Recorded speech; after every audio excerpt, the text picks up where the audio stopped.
Well, shalom, this is Todd Bennett, and I'm in Jerusalem. It's a nice, quiet morning. It's Friday morning, the day before Shabbat. I'm going to go out and do some preparations for Shabbat, and then following Shabbat is Sukkot, first day of Sukkot. So we've got kind of a double Sabbath weekend here.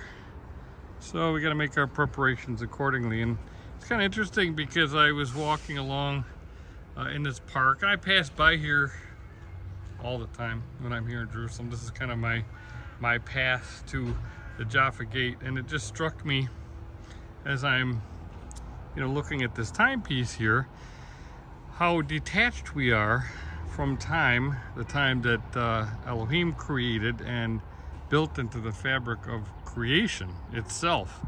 Now normally you wouldn't have a tree obstructing the view of a sundial, but as it goes up it won't be blocked, and this device here will actually track the sun throughout the day and gauge time in a numerical fashion. Now we're all very used to that because we have devices that just give us numbers. Every moment of the day we can look at our device and it'll give us a number to tell us what time it is.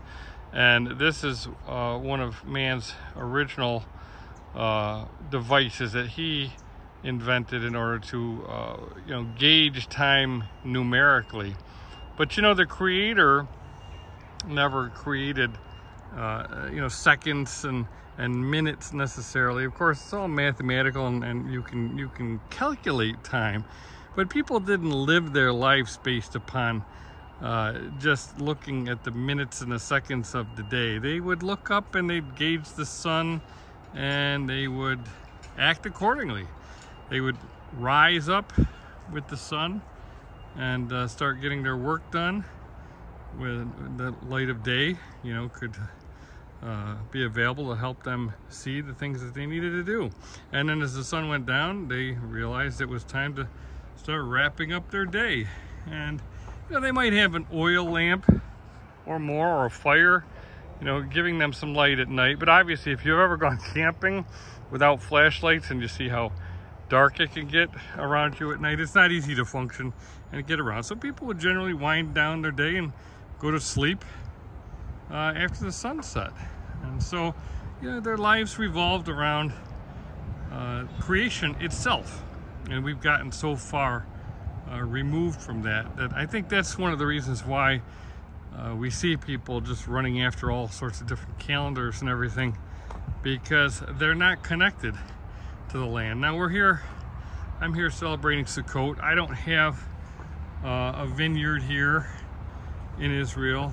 I don't have land here. I'm not growing crops, but I do grow things back in the States. And but if you lived in this land and you had crops, you would understand those cycles intimately, and you would have already harvested your grapes, and you'd have new wine that you would have brought with you here at Sukkot. You hear the shofar as people are beginning their preparations for the holy days, for the feast. But anyways, if you lived in the land, you would be connected with the land, and you would be connected with the time that the Creator built into creation and the land. And so as we prepare for Sukkot, I kind of encourage you to start thinking about the ways that you're detached from the Creator and his original ways, and maybe consider how you can change those ways and become more connected to him. This would be a time when people would be coming to rejoice and feast, and like I say, they'd bring their new wine with them, and of course that always makes rejoicing a little easier to do. And but those would be the fruits that they saw that the Creator provided for them in the land, and that very fruit would be an instrument for the wine that would help them to rejoice. So it's an amazing cycle that takes place. And when you're not in the land, and you're not in the covenant, and Yah is not in the land dwelling in the midst of his people, it's easy to get disconnected from all that. But these are times of restoration and rehearsals, and so as we rehearse these appointed times, we can't necessarily do them exactly like a covenant people would do as they're dwelling in a land.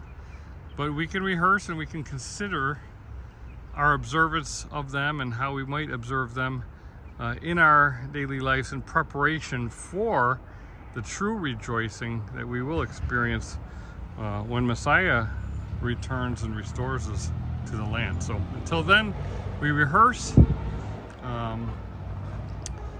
with great expectation. So I hope that you're all able to rejoice during this upcoming Sukkot. I'll be sending some more messages along the way. Yah willing, I'll try to do some videos and teachings, but right now it's preparation day. I've got to prepare the upcoming Shabbat and first day of Sukkot. So Chag Sameach to you all, and this is Todd Bennett from ShemaIsrael.net.